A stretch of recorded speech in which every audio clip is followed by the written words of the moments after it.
Consent లేకుండా, ఇక్కడ చాలామంది గర్ల్స్ అండ్ బాయ్స్ ఉన్నారు, మీ కన్సెంట్ లేకుండా మీ మొబైల్ నెంబర్ను నేను నా ఫేస్బుక్లో నా వాల్ మీద పోస్ట్ చేస్తే, నా ట్విట్టర్ హ్యాండిల్లో పోస్ట్ చేస్తే, లేకపోతే నా యూట్యూబ్ అకౌంట్లో పోస్ట్ చేసి మీకు ఏమన్నా కావాలంటే ఈ అమ్మాయిని సంప్రదించండి, ఈ అబ్బాయిని సంప్రదించండి అంటే ఎట్లుంటుంది మన బాధ?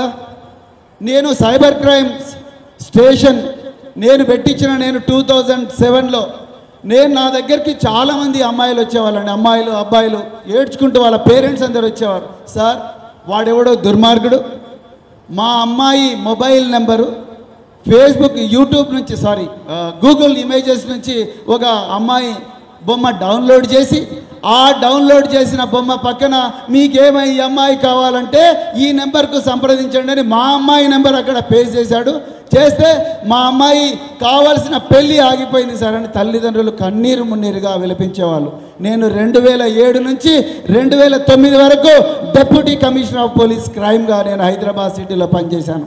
అప్పటికి ఈ కేసులన్నీ ఎక్కువ వస్తుంటే అయ్యో బాబు ఇట్లయితే బాగలేదు, మరి వీటి కోసం ఒక సైబర్ క్రైమ్ స్టేషన్ పెట్టాలని ఆనాడు మరి technology services DGP Mahender Reddy గారి దగ్గరికి పోయి సైబర్ క్రైమ్ పోలీస్ స్టేషన్ తీసుకొచ్చి శాంక్షన్ చేయించాం. మిత్రులారా, మరి మన కన్సెంట్ లేకుండా మన మొబైల్ నెంబర్ యూట్యూబ్లో పోస్ట్ చేసి మీరు ఏమైనా తిట్టాలనుకుంటే ఈయనని తిట్టండి అంటే మీకు ఎంత ఇన్కన్వీనియంట్ ఉంటుందో ఒకసారి ఆలోచించండి. తీన్మార్ మల్లన్న గారి మీద 3 కేసులు రిజిస్టర్ అయినాయి. Posting your mobile number without your consent is a crime, it's a invasion of privacy. మరి మన ప్రైవసీని ఇన్వేట్ చేసిండు ఆయన. అదేవిధంగా చిన్న పిల్లల మీద వాళ్ళ బొమ్మలు పెట్టి వాళ్ళ మీద యూట్యూబ్ ఆన్లైన్ పోల్ నిర్వహించిండు. It is crime against juveniles. చిన్న పిల్లలు అమాయకులు, చట్టం వాళ్ళను రక్షిస్తుంది, రాజకీయాల్లోకి వాళ్ళను లాగకూడదు. నేను నా ట్విట్టర్ మీద కూడా నేను ఖండించిన ఇట్లాంటి చెత్త పనులు చేయకూడదు అని చెప్పి. చిన్న పిల్లలను రాజకీయాల్లోకి లాగడం, చిన్న పిల్లలను రాజకీయ కక్షలు రాజకీయ విద్వేషాలు ఉన్నప్పుడు చిన్న పిల్లలను స్పేర్ చేయాలని మొత్తం చెప్తుంది ప్రపంచం అంతా. కానీ పిల్లల మీద యూట్యూబ్ పోల్ పెట్టడం ఏమన్నా సంస్కారం ఉందానండి? అదేవిధంగా ఒక వ్యక్తులను జడ్జిలు చేయాల్సిన పని యూట్యూబ్లో కూర్చొని ఒక యూట్యూబ్ మీడియా హోస్ట్ కొట్టినోడిని తన్నించుకున్న వాళ్ళు ఇద్దరిని కూడా తీసుకొచ్చి నువ్వు ఎందుకు తన్నినావు, నువ్వు ఎందుకు కొట్టించుకున్నావు అని చెప్పి, అంటే ట్రయల్ బై మీడియా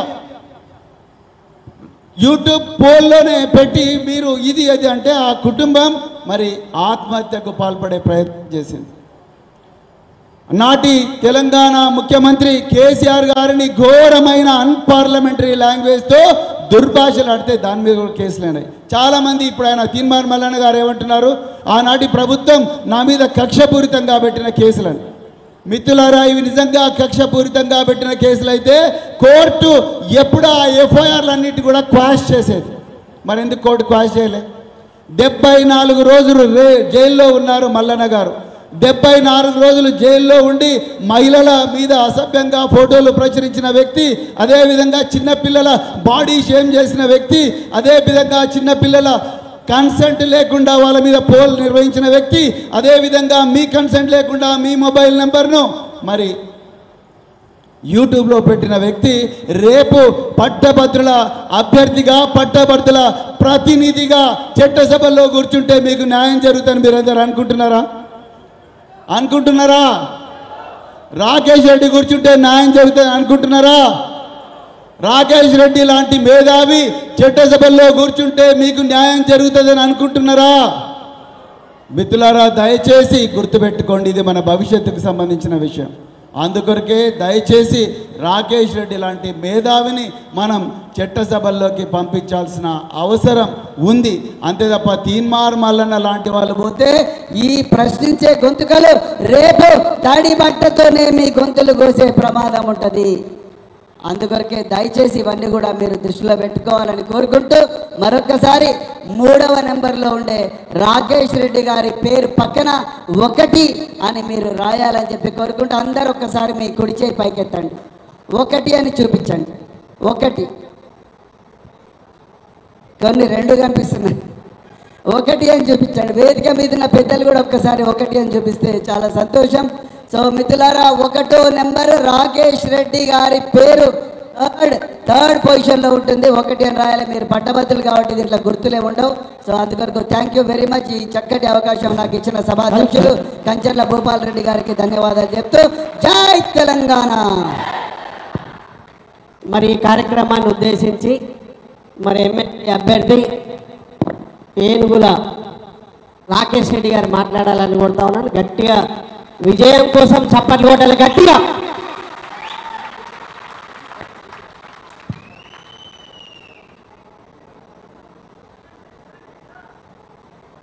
నల్లగొండ నియోజకవర్గ పట్టభద్రుల సభకు అధ్యక్షత వహిస్తున్నటువంటి మాజీ స్థానిక శాసనసభ్యులు పెద్దలు కంచర్ల భూపాల్ రెడ్డి గారు, ఈ సభకు మరికొందరిపై కేసులు. ఆంధ్రప్రదేశ్లో ఎన్నికల పోలింగ్ రోజు ఆ తరువాత వెళ్ళిందెవరు?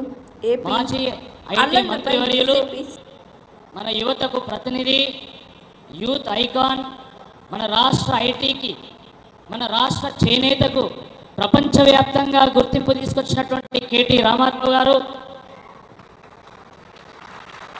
మాజీ మంత్రివర్యులు జగదీశ్వర్ రెడ్డి గారు, మాజీ మంత్రివర్యులు శ్రీనివాస్ గౌడ్ గారు, పెద్దలు ఐపీఎస్ అధికారి, ఎంతో మంది విద్యార్థులను ఒక ఉత్తమ పౌరులుగా ఉన్నతంగా తీర్చిదిద్దినటువంటి కాబోయే MP doctor RS Praveen Kumar గారు,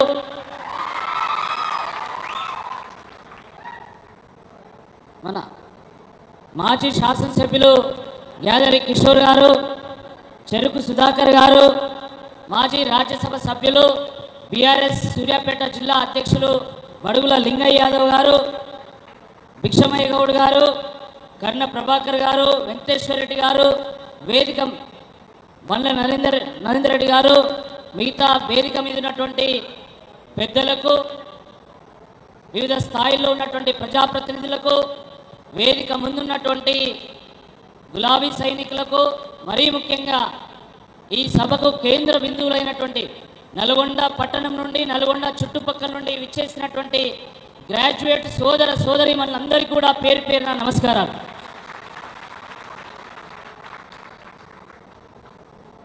ఈరోజు తెలంగాణ చల్ల ఉంది అంటే అది నల్లగొండనే కారణం. ఎందుకంటే నల్లగొండ నరన ఆ పౌరుషం ఉంది, ఆ పట్టుదల ఉంది. ఆ రోజు రజాకార్ల వ్యతిరేక ఉద్యమమైనా, లేకపోతే తెలంగాణ మలిదశ ఉద్యమమైనా, తొలి అమరవీరుడు శ్రీకాంతాచారి కావచ్చు, మిగతా అమరవీరులు కావచ్చు, వాళ్ళ కారణంగా, టీఆర్ఎస్ పోరాటం కారణంగా, వివిధ పార్టీల సహకారం కారణంగా మనకు తెలంగాణ వచ్చింది. దానికి నల్గొండనే బీజం వేసిందని చెప్పి ఈ సందర్భంగా గుర్తు చేస్తా ఉన్నాం. మిత్రులారా, మీ అందరికీ తెలుసు, ఈ నెల 27వ తేదీన పోరాటం కారణంగా నల్గొండ పట్టభద్రుల నియోజకవర్గానికి గాను దానికి ఎన్నిక జరగనున్నది. బీజం వేసిందని చెప్పి పట్టభద్రుల ఎన్నిక సాధారణ ఎన్నికతో పోలిస్తే చాలా భిన్నమైనటువంటిది, ప్రత్యేకమైనటువంటిది, ఎంతో ప్రాధాన్యం కలిగినటువంటిది. మీ అందరికీ ఎందుకంటే ఈ ఎన్నికలో కేవలం మీరు మాత్రమే ఓట్లు వేస్తారు. విద్యావంతులు, మేధావులు మాత్రమే ఓట్లు వేసి ఒక తీర్పు ఇస్తే ఆ తీర్పు ఎప్పుడు కూడా సమాజానికి ఒక దిక్సూచిగా నిలుస్తా ఉంది. సాధారణ ఎన్నికతో పోలిస్తే చాలా భిన్నమైనటువంటి పరంపర చూసినట్టయితే ఒక చుక్కా రామయ్య గారు, ఒక ప్రొఫెసర్ నాగేశ్వర్ గారు, ఒక ఎల్ఎస్ రాజు గారు, డాక్టర్ రాజేశ్వరరావు గారు, రామచంద్రరావు గారు, దిలీప్ కుమార్ గారు, లేదా పల్ల రాజేశ్వర రెడ్డి గారు, సమాజానికి వీళ్ళు వేరు వేరు పార్టీకి చెందినటువంటి వాళ్ళు కావచ్చు. ఏ పార్టీకి చెందినటువంటి వారైనా కూడా వీళ్ళంతా కూడా మిషనరీస్, థింకర్స్, ఇంటలెక్చువల్స్. సమాజంలో ఒక సంక్షోభం ఏర్పడ్డప్పుడు ఆ సమాజానికి దారి చూపగలిగే సత్తా ఉన్నటువంటి వాళ్ళు, సమాజంలో ఆదర్శవంతులైనటువంటి వాళ్ళు, ప్రజలకు ఒక ఉదాహరణగా నిలబడినటువంటి వాళ్ళు. ఇలాంటి వాళ్ళనే ప్రతిసారి పట్టభద్రులు ఎమ్మెల్సీగా ఎన్నుకుంటూ ఆ మండలి యొక్క గౌరవాన్ని పెంచుతూ వస్తూ ఉన్నారు. తప్పకుండా ఈసారి కూడా ఆ పాత పరంపరనే కొనసాగిస్తారని నేను సంపూర్ణంగా విశ్వసిస్తా ఉన్నాను. ఎందుకంటే మండలి అనేది ఒక పెద్దల సభ. పెద్దల సభకు మేధావులను పంపుతారు తప్ప మోసగాళ్ళను పంపరు. పెద్దల సభ యొక్క పెద్దరికాన్ని కాపాడేటువంటి వాళ్ళు పంపుతారు తప్ప పెద్దల సభ యొక్క గౌరవాన్ని తగ్గించేటువంటి వాళ్ళని పంపరు. పెద్దల సభలో బూతులు మాట్లాడి పెద్దల సభను కాస్త బూత్ సభగా మార్చేటువంటి వాళ్ళను అస్సలు పంపరు అని చెప్పి ఈ సందర్భంగా గుర్తు చేస్తాం. మిత్రులారా, ఈ రాష్ట్రంలో ఏ సందర్భంలో ఏ పరిస్థితిలో కాంగ్రెస్ పార్టీ ప్రభుత్వం వచ్చిందో మీ అందరికీ తెలుసు. 2 పర్యాయాల పాటు కేసీఆర్ గారి పరిపాలన తర్వాత 6 గ్యారెంటీలు 420 హామీలు ఇస్తే ప్రజలు ఆశపడి 2 సార్లు బీఆర్ఎస్కి అవకాశం ఇచ్చినాం కదా, ఒక్కసారి కాంగ్రెస్ పార్టీకి అవకాశం ఇద్దామని చెప్పి వారు ఓట్లు వేసి ఏరి కోరు ఎంచుకొని మరి కాంగ్రెస్ పార్టీని ప్రభుత్వంలో తీసుకొచ్చింది. ప్రజాస్వామ్యంలో మార్పు అనేది సహజ ప్రక్రియ, అది నిరంతర ప్రక్రియ, అది కొనసాగుతూనే ఉంటుంది, ఎవరు శాశ్వతం కాదు. దాన్ని మనందరం కూడా స్వాగతించాల్సిందే. గౌరవ తెలంగాణ తొలి ముఖ్యమంత్రి కేసీఆర్ గారు కూడా స్వాగతించు. మేము ప్రతిపక్షంగా ఉంటాం, మేము ప్రజల పక్షంగా ఉంటాం, మేము తెలంగాణ పక్షంగా ఉంటామని చెప్పి వారు ప్రకటించడం జరిగింది. దాంట్లో ఇబ్బంది ఏం లేదు. కానీ కాంగ్రెస్ పార్టీ ఏం చెప్పి అధికారంలోకి వచ్చిందో దాని మీద తప్పకుండా చర్చ జరగాల్సినటువంటి అవసరం ఉంది. ఆ రోజు కాంగ్రెస్ పార్టీ ఏం చెప్పింది? జాబ్ క్యాలెండర్ను రిలీజ్ చేస్తామన్నది. రిలీజ్ చేసిందా? చాలా మంది గ్రాడ్యుయేట్స్ ఉన్నారు. జాబ్ క్యాలెండర్ రిలీజ్ చేసిందా? 2 లక్షల పోస్టులకు నోటిఫికేషన్లు ఇస్తామన్నారు, ఇచ్చారా? 4,000 రూపాయల నిరుద్యోగ వృత్తి ఇస్తామన్నారు, ఇచ్చారా?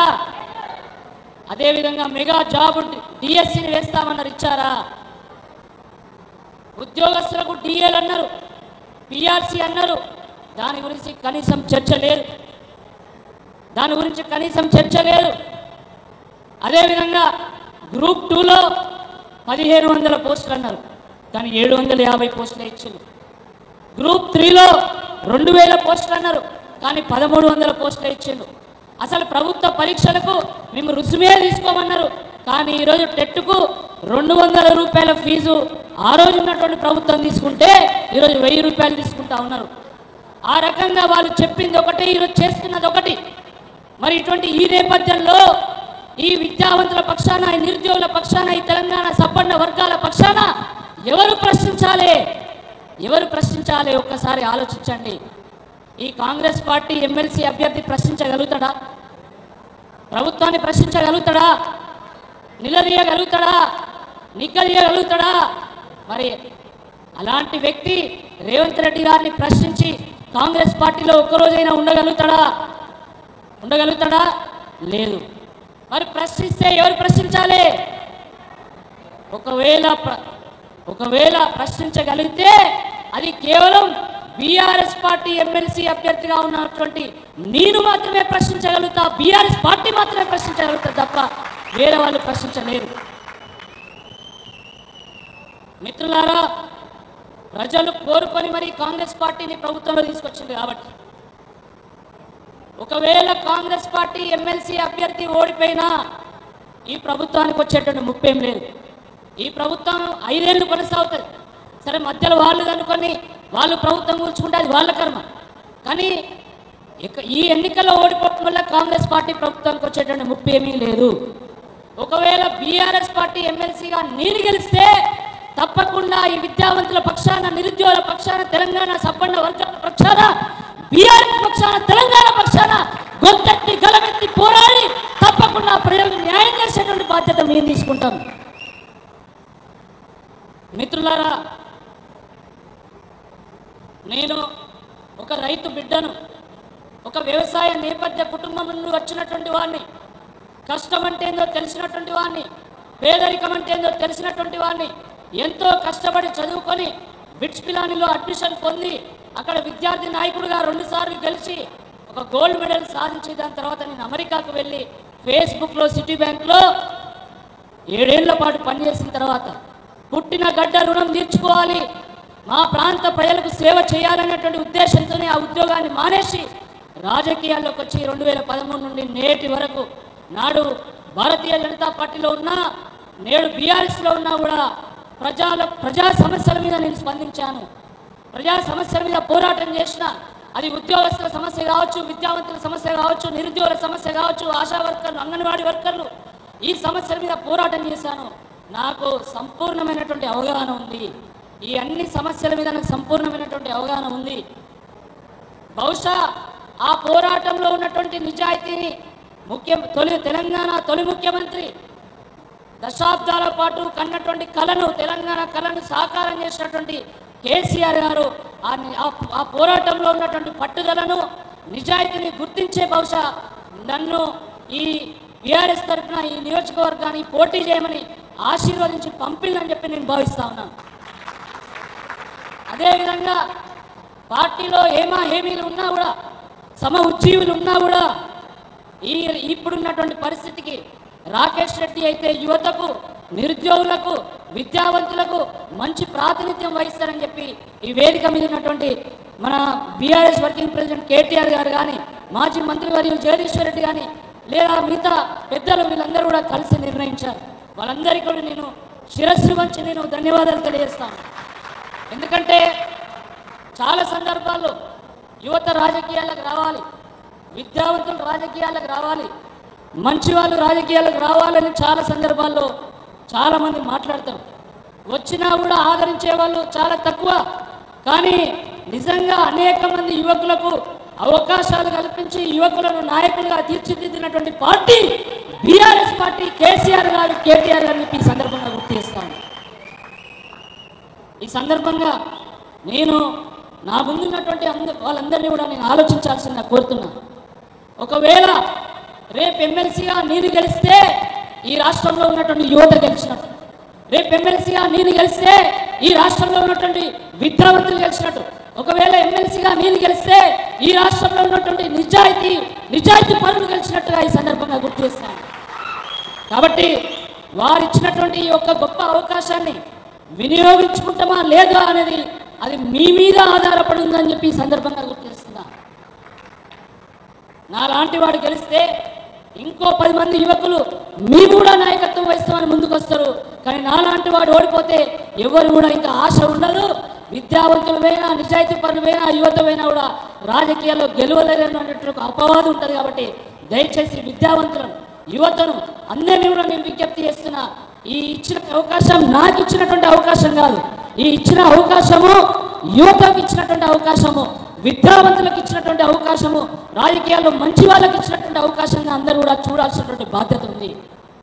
మిత్రులారా, ఈ మధ్య చాలా చర్చ జరుగుతూ ఉంది. దీని మీద నేను క్లారిటీ ఇవ్వదలుచుకున్నా. జీవో నెంబర్ 46 మీద ఈరోజు చాలా చర్చ జరుగుతున్నది. ఏ ప్రభుత్వమైనా, అది కేంద్రంలో ఉన్నటువంటి భారతీయ జనతా పార్టీ ప్రభుత్వమైనా, నేడు రాష్ట్రంలో ఉన్నటువంటి కాంగ్రెస్ ప్రభుత్వమైనా, లేదా గతంలో 2 పర్యాయాలుగా ఉన్నటువంటి బీఆర్ఎస్ ప్రభుత్వమైనా, ఏ ప్రభుత్వమైనా కూడా ప్రజలకు మంచి చేయాలనేటువంటి కోణంలోనే జీవోలను విడుదల చేస్తుంది, ప్రభుత్వ ఉత్తర్వులను విడుదల చేస్తుంది. నాడు బీఆర్ఎస్ ప్రభుత్వంలో ఉన్నటువంటి సందర్భంలో ఆ రోజు జీవో నెంబర్ 46ను విడుదల చేసింది. ఇది వాస్తవం, ఇది కాదనలేనటువంటి అంశం. ఒక జీవోని రిలీజ్ చేసినప్పుడు సరైనటువంటి ఫీడ్బ్యాక్ లేకపోవడం వల్ల కావచ్చు, ప్రజానాడిని పట్టలేకపోవడం వల్ల కావచ్చు, కొంతమంది అధికారుల యొక్క సూచనలు సరిగా లేకపోవడం వల్ల కావచ్చు, ఒక్కోసారి ఒక జీవో తీసినప్పుడు ఆ సమాజంలో ఉన్నటువంటి ఒక సెక్షన్ ఇబ్బంది పడుతుంది. కొంతమంది ఇబ్బంది పడతారు. ఇబ్బంది పడితే మాత్రాన దానికి సొల్యూషన్ లేనటువంటిది కాదు, దానికి సొల్యూషన్ ఉన్నది. ఆ రోజు జీవో నెంబర్ 46 బాధితులు కేటీఆర్ గారిని హైదరాబాద్లో కలిసి ఈ జీవో వల్ల మాకు ఇబ్బంది కలుగుతున్నది, ఈ జీవోని సవరించండి అని చెప్పి వారు అక్టోబర్ 30వ తేదీన కలిసిందో. దాని తర్వాత వారు సవరిద్దామని చెప్పారు. కానీ ఆ సందర్భంలోనే ఎన్నికల కోడ్ వచ్చింది కాబట్టి దాన్ని సవరించలేకపోయారు. కానీ ఆ ఎన్నికల సందర్భంగా కాంగ్రెస్ పార్టీ ఏం చెప్పింది? కాంగ్రెస్ పార్టీ ఏం చెప్పిందంటే, జీవో నెంబర్ 46 బాధిత ద్వారా రండి, మీరు కాంగ్రెస్ పార్టీ కోసం పనిచేయండి, కాంగ్రెస్ ప్రభుత్వాన్ని తీసుకురండి, జీవో నెంబర్ 46ని మేము రద్దు చేస్తామని చెప్పి ఆ రోజు రేవంత్ రెడ్డి గారు చెప్పారు. ఇదే కాంగ్రెస్ పార్టీ ఎమ్మెల్సీ అభ్యర్థిగా ఉన్నటువంటి వ్యక్తి కూడా చెప్పారు. మరి ఈరోజు కాంగ్రెస్ పార్టీ ప్రభుత్వాన్ని మేము సూటిగా ప్రశ్నిస్తున్నాం. జీవో నెంబర్ 46 మీద మీ హామీ ఏమైంది? మీరు ఎందుకు రద్దు చేస్తలేరు? మీరు ఎందుకు స్పందిస్తలేరని చెప్పి ఈ సందర్భంగా సూటిగా ప్రశ్నిస్తున్నాం. ఇప్పుడున్నటువంటి ఎమ్మెల్సీ అభ్యర్థి ఆయన జీవో నెంబర్ 46 మీద హామీ ఇచ్చింది కదా, నీకు ఎందుకు ఓటు వెయ్యాలి అని చెప్పి ఈ సందర్భంగా సూటిగా ప్రశ్నిస్తున్నాం. నిజంగా జీవో నెంబర్ 46 రద్దు కావాలంటే, ఆ నిరుద్యోగ బాధితులకు న్యాయం జరగాలంటే అది కేవలం బీఆర్ఎస్ ఎమ్మెల్సీ అభ్యర్థిగా ఉన్నటువంటి నన్ను గెలిపిస్తే మాత్రమే సాధ్యమైతే తప్ప వేరే వాళ్ళతో సాధ్యం కాదు అని చెప్పి సందర్భంగా జరిగిన ప్రాంతాల్లో 2 రోజులు పెద్దలు చాలా మంది ఉన్నారు, చాలా విషయాలు వారు మాట్లాడతారు. కానీ ఒక్క విషయం నేను మీ ముందు ఉంచి నేను ముగిస్తా. మిత్రులారా, మొన్న ఒక 3 రోజుల క్రితం నేను మాట్లాడుతూ ఉంటే ఒక ఆయన లేచి ఒక ఆయన మొత్తం రాసిస్తా అంటున్నాడు ఆస్తులు, మరి నువ్వేమిస్తావని అడిగాడు. నేను అక్రమంగా ₹1 కూడా సంపాదించలే, నేను ఎవరిని బెదిరించలే, నేను ఎవరిని బ్లాక్మెయిల్ చేయలే, నా దగ్గర ₹1 కూడా లేదు. ఉన్న డబ్బంతా కూడా పేద ప్రజల కోసం, వరంగల్లో ఉన్నటువంటి స్లమ్ సిటీ కోసము, నిరుద్యోగుల కోసం నేను ఖర్చు పెట్టిన, నా దగ్గర ఏమీ లేదు ఇవ్వడానికి. నేను చేయగలిగింది కేవలం నిజాయితీగా పోరాడడం, కేవలం పట్టుదలతో పోరాడడం తప్ప నేను చేయగలిగింది ఏమీ లేదు. కానీ ఒక్కటి మాత్రం నేను తప్పకుండా చేస్తా, నన్ను ఎమ్మెల్సీగా గెలిపించండి. గెలిపిస్తే ₹1 కూడా జీతం తీసుకోకుండా, నాకు వచ్చేటువంటి గౌరవ వేతనాన్ని మొత్తాన్ని కూడా ₹1 కూడా తీసుకోకుండా, ఏ అలవెన్స్ కూడా తీసుకోకుండా, ఆ మొత్తాన్ని కూడా నిరుద్యోగ యువత కోసం, విద్యార్థుల కోసం, పేద వర్గాల కోసము విద్యార్థి నిరుద్యోగ సంక్షేమ నిధిని ఏర్పాటు చేసి దానికి అందిస్తాను. ఈరోజు పేద కుటుంబాల నుండి వచ్చి గ్రంథాలయాల్లో ఉంటూ, చిన్న చిన్న హాస్టల్ రూమ్లో ఉంటూ, కోచింగ్ సెంటర్లో ఫీజులు కట్టలేక ఇబ్బంది పడుతున్నటువంటి వాళ్లకు, వాళ్ళు గైడ్లు కొనుక్కోవడానికి, వాళ్ళు పుస్తకాలు కొనుక్కోవడానికి, వాళ్ళు ఫీజులు కట్టుకోవడానికి ఆ నిధిని వినియోగిస్తా అని చెప్పి ఈ సందర్భంగా నేను గుర్తు చేస్తా ఉన్నా. కాబట్టి మిత్రులారా, ప్రభుత్వాన్ని ప్రశ్నించటాన్ని కోరుకుంటారా లేదా ప్రభుత్వాన్ని ప్రశంసించటాన్ని కోరుకుంటారా? ప్రభుత్వాన్ని ప్రశ్నించటాన్ని కోరుకుంటారా లేదా ప్రభుత్వంలో ఉన్నటువంటి కొంతమంది పెద్దలకు తొత్తుగా మారినటువంటి ఒక వ్యక్తిని కోరుకుంటారా? ఒక్కసారి మీరు దయచేసి ఆలోచించాల్సిందిగా, ఎంతో విజ్ఞత కలిగినటువంటి వాళ్ళు. కాబట్టి 27వ తేదీ జరిగేటువంటి ఈ ఎన్నికలో బ్యాలెట్ పేపర్ మీద 3వ నెంబర్లో నా పేరు ఏనుగుల రాకేష్ రెడ్డి అని రాసి ఉంటుంది. దాని పక్కన 1 అనే సంఖ్య వేసి నాకు మద్దతు తెలిపి నన్ను గెలిపించాల్సిందిగా ఈ సందర్భంగా కోరుతూ, జై తెలంగాణ, జై తెలంగాణ, జై కేసీఆర్, జై కేటీఆర్, జై భారత్. ఈ యొక్క ఎన్నికల కార్యక్రమాన్ని మన నల్గొండ జిల్లా అభివృద్ధి ప్రదాత అన్న జగదీష్ అన్న గారు మాట్లాడాలని కోరుతాను. గట్టిగా చప్పట్ల ద్వారా స్వాగతం పలకాలని కోరుతాను.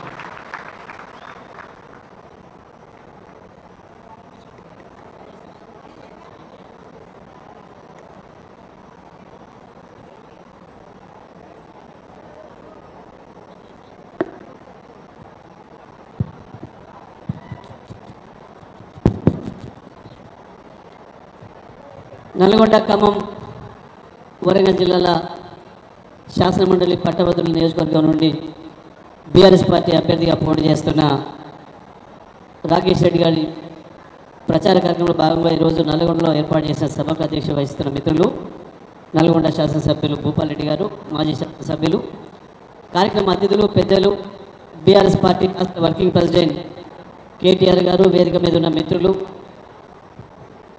కార్యక్రమంలో హాజరైన మిత్రులు, సోదరిమణులు, మీడియా మిత్రులందరికీ కలలు.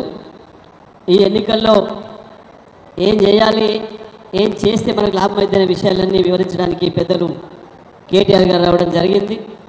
అభ్యర్థులకు సంబంధించి మిత్రులు దయచేసి ఎవరు లేవద్దు ప్లీజ్. ప్రవీణ్ కుమార్ గారు చెప్పారు ఇప్పటికీ అభ్యర్థుల గుణగణాలు ఏందనేది.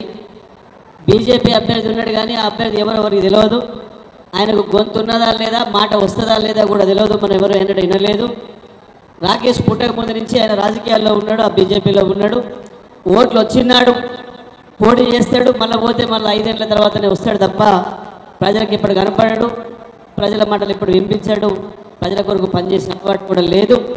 ఇక ఇంకొక అభ్యర్థి, కాంగ్రెస్ అభ్యర్థి ఏమో తనకున్న గొంతును తన సొంత అవసరాలకు వినియోగించుకోవడానికి, అవతల వాళ్ళను బ్లాక్మెయిల్ చేయడానికి బూతులు మాట్లాడడం తప్ప రాకేష్ రెడ్డి మాట్లాడితే మీరు విన్నరు అర్ధగంటగా ఒక అక్షరం కూడా ఎక్కడ కూడా ఒక తప్పు మాట కానీ ఇంకోటి కానీ అభ్యంతరకరమైన మాట కూడా లేదు. కానీ కాంగ్రెస్ అభ్యర్థి మాట్లాడితే ఒక్కటైనా వినడానికి కావాల్సిన మాట ఉంటుందా లేదా ఒకసారి ఆలోచన చేసుకొని అభ్యర్థుల మధ్యన తేడా ఏందో గమనించి మీరందరూ కూడా నిర్ణయం చేయాలని చెప్పి తెలియజేస్తూ మరి ఈనాటి కార్యక్రమం ముఖ్య అతిథులు పెద్దలు తెలంగాణ రాష్ట్రాన్ని ప్రపంచానికే పరిచయం చేసిన కేటీఆర్ గారిని ఈ కార్యక్రమాన్ని ఉద్దేశించి ప్రసంగించాల్సిందిగా విజ్ఞప్తి చేస్తారు. చప్పట్లు కొట్టాలి.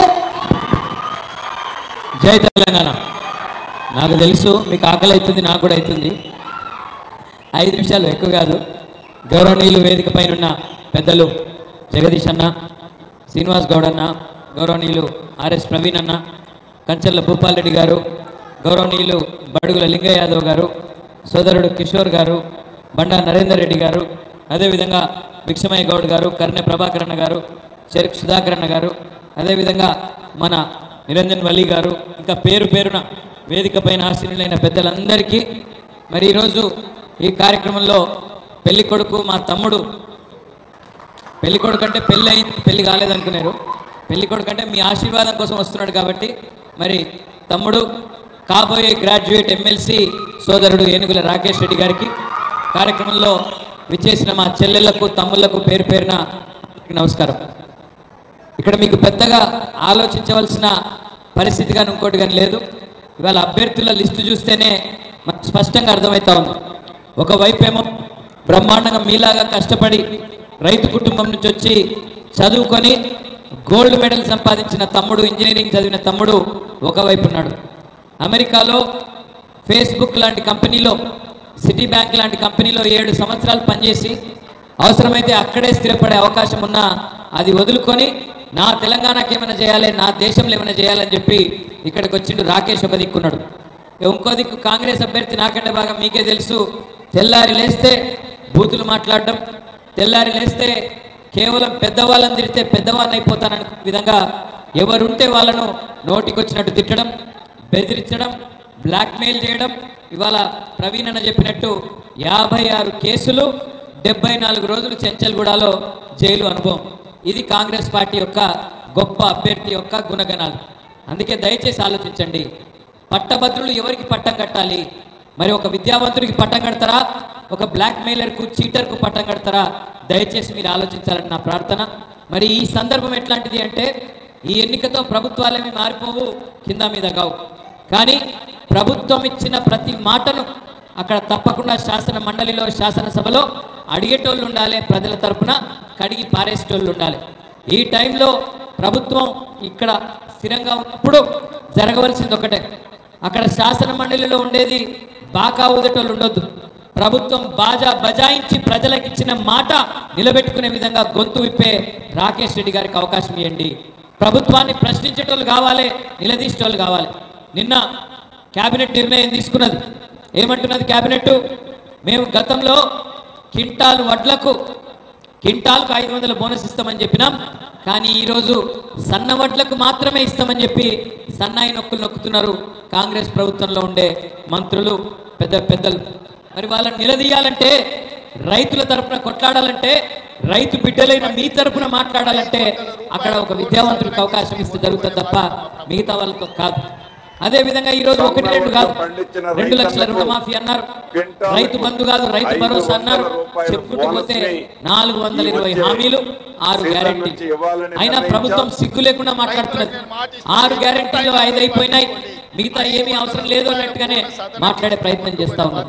మరి మీరు ప్రతిపక్షంగా ఉన్న మాకు బలమిస్తే, ప్రతిపక్షంలో ఉన్న మాకు మీరు గట్టిగా ఈ ఎన్నికల్లో ఆశీర్వాదం ఇస్తే ప్రభుత్వాన్ని నిలదీసే అవకాశం మాకు ఉంటుంది. దయచేసి ఆలోచించండి. ఈ గ్రాడ్యుయేట్ ఎమ్మెల్సీ ఎన్నికల్లో 4,70,000 మంది గ్రాడ్యుయేట్లు 3 జిల్లాల పరిధిలో 34 నియోజకవర్గాల పరిధిలో ఓటేయబోతా ఉన్నారు. ఎవరికి ఓటేద్దాం? మొన్ననే అరిచేతిలో వైకుంఠం చూపెట్టి అన్ని వర్గాల ప్రజలను మోసం చేసిన వాళ్ళకు ఓటేద్దామా, లేదా 10 ఏళ్ల పాటు నిజాయితీగా పనిచేసిన మరి కొన్ని కారణాల వల్ల స్వల్ప తేడాతో ఓడిపోయిన కేసీఆర్ గారి అభ్యర్థి ఓటేద్దామా? ఆలోచించండి. నిజాయితీగా ఈరోజు ప్రజాసేవ చేస్తూ 12 ఏళ్ళు ప్రతిపక్షంలోనే పనిచేస్తూ ఒక గోల్డ్ మెడల్ సాధించిన అభ్యర్థికి ఓటేద్దామా, లేదా కేవలం మీడియాను అడ్డం పెట్టుకొని యూట్యూబ్ని అడ్డం పెట్టుకొని బ్లాక్మెయిల్ దందాలు చేసే చీటర్లకు అట్లాంటి వాళ్లకు పెద్దపీట వేద్దామా ఆలోచించండి. నిరుద్యోగులకు ఇచ్చిన మాట ఈ రాష్ట్ర ప్రభుత్వం రేవంత్ రెడ్డి ఏమన్నాడు? 2 లక్షల ఉద్యోగాలు ఇస్తా మొదటి సంవత్సరంలో అన్నాడు. ఇప్పటి వరకు ఒక నోటిఫికేషన్ ఇవ్వలేదు. జాబ్ క్యాలెండర్ అన్నారు, అతి లేదు గతి లేదు. నిరుద్యోగ వృత్తి అన్నారు, దాని ఊసు కూడా లేదు. ఇక పచ్చి అబద్ధాలు చెప్తా ఉన్నాడు. ఏమంటున్నాడు? నేను ఇప్పటికే 30,000 ఉద్యోగాలు ఇచ్చేసిన అంటున్నాడు. ఒక ఉద్యోగం ఇవ్వాలి అంటే ముందు నోటిఫికేషన్ ఇవ్వాలి, తర్వాత రాత పరీక్ష పెట్టాలి, అవసరమైతే ఇంటర్వ్యూ పెట్టాలి, ఆఖరికల్లా సెలెక్ట్ అయితే అప్పుడు అపాయింట్మెంట్ లెటర్ ఇవ్వాలి. మరి రేవంత్ రెడ్డి వచ్చినాక ఒక్క నోటిఫికేషన్ రాలేదు, ఒక్క రాత పరీక్ష కాలేదు, ఒక్క ఇంటర్వ్యూ కాలేదు. నేను 30,000 ఉద్యోగాలు ఇచ్చిన డైలాగులు కొడితే నమ్మేందుకు మనం ఏమైనా పిచ్చోళ్ళమా ఆలోచించండి. తప్పించుకునే ప్రయత్నం చేస్తూ ఉన్నాడు. 2 లక్షల ఉద్యోగాలు అన్నాడు. కేసీఆర్ ప్రభుత్వంలో ఇచ్చిన 30,000 ఉద్యోగాలు కాగితాలు మాత్రం తానిచ్చి చేతులు దులుపుకునే ప్రయత్నం చేస్తూ ఉన్నాడు రేవంత్ రెడ్డి. మరి మీ తరపున గొంతు విప్పాలంటే, మీ తరపున మాట్లాడాలి అంటే, మీ తరపున కొట్లాడాలంటే మీరు బలం ఇవ్వాలి మాకు, కానీ ఆ బాకాలు దట్టులో కాదు అనే మాట కూడా నేను మీకు విజ్ఞప్తి చేస్తా ఉన్నా. నేను మీ అందరితో ప్రార్థించేది ఒకటే, ఈ ప్రభుత్వం ఈ 6 నెలల్లోనే అన్ని వర్గాలను మోసం చేసింది. రైతులను, మహిళలను, నిరుద్యోగులను, పెద్ద మనుషులను అందరినీ కూడా మోసం చేసిన ప్రభుత్వం 5 నెలల్లోనే 5 సంవత్సరాల అపఖ్యాతిని మూటగట్టుకున్న ప్రభుత్వం రేవంత్ రెడ్డి గారి ప్రభుత్వం. ఇప్పటికీ మేము చూస్తూ ఉన్నాం, పార్లమెంట్ ఎన్నికల్లో చూస్తున్నాం, ఇతర సందర్భాల్లో కూడా ప్రజలను కలిసినప్పుడు స్పష్టంగా కనబడతా ఉంది. తినే పళ్ళెంలో అనవసరంగా మన్నుపోసుకున్నాం, బ్రహ్మాండంగా ఉన్న పరిస్థితిని చెడగొట్టుకున్నాం అనే మాట ఇవాళ సర్వత్రా వినబడతా ఉన్నది. అందుకే మిమ్మల్ని ప్రార్థించేది, మిమ్మల్ని రిక్వెస్ట్ చేసేది, చదువుకున్న విద్యావంతులైన మా చెల్లెళ్ళు, తమ్ముళ్ళు అందరూ కూడా మే 27 నాడు ఆలోచించి ఓటేయండి. ఆగం కాకండి. ఏదో హడావుడిగా ఆర్భాటంగా ప్రచారం చేయగానే ఆగం కావద్దు. ఎవరి వల్ల మనకు లాభం జరుగుతుంది, ఎవరి గొంతు శాసన మండలిలో వినిపిస్తే మనకు రేపు న్యాయం జరుగుతుంది అనే ఆలోచన ఉండాలి.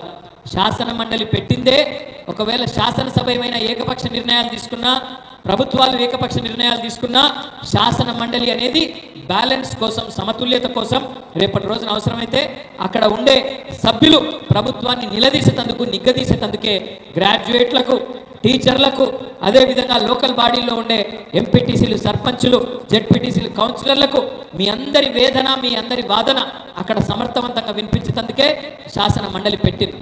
ఆ పెట్టిన శాసన మండలిలో ఇవాళ అర్హులకు, యోగ్యులకు అవకాశం ఇవ్వాలి తప్ప అయోగ్యులకు, బ్లాక్ మెయిలర్లకు, ఇవాళ దందాలు చేసి బెదిరించి బతికేటలకు అవకాశం ఇస్తే సమాజానికి నష్టం.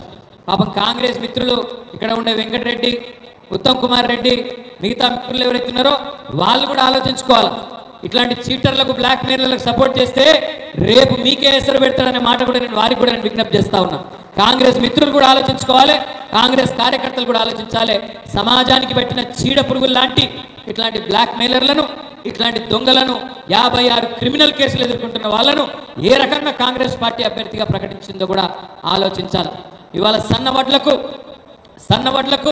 బోనస్ ఇయ్యం, ఇదివరకు చెప్పింది బోగస్ అని చెప్పి ఇవాళ కాంగ్రెస్ పార్టీ స్పష్టంగా ప్రకటించింది. అసలు తెలంగాణలో పండించేదే దొడ్డు వడ్లు, 80-85% వడ్లు మన దగ్గర పండేటియే దొడ్డు వడ్లు.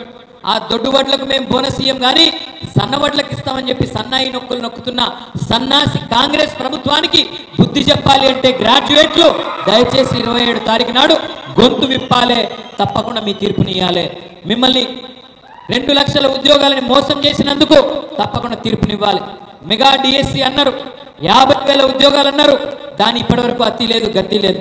ఇంకా చెప్పుకుంటూ పోతే 1-2 కాదు. పరీక్షకు ఫీజులే పెట్టమన్నారు, కానీ మొన్న టెట్ పరీక్ష పెడితే కేసీఆర్ గారు ఉన్నప్పుడు 400 రూపాయలు